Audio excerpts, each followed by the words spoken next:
Previously on Pimp My Ride Corolla Edition, I had a broken window, so I took the door off, heard a terrible scraping noise that WD-40 could not fix, but I did not have the right tool to take the doors off, so I left defeated.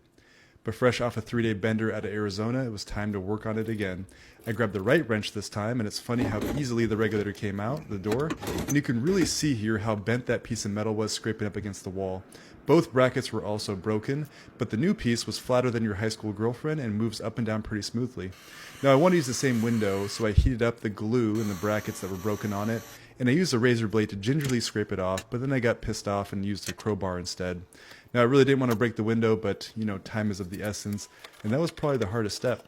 So I put the regulator back into the Corolla door. There was 4 bolts towards the back and 2 towards the front. And you can see the regulator doesn't really have any problems. It goes up and down smoothly. So I cut the silicone adhesive from Loctite, put it on the clips.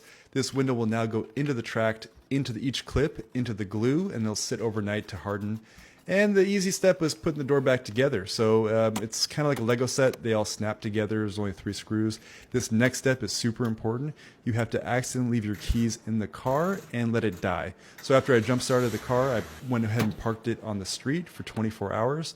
The next morning I came back to see if it worked, and would you look at that? Pretty neat. Best part is I got to keep all my fingers in the process.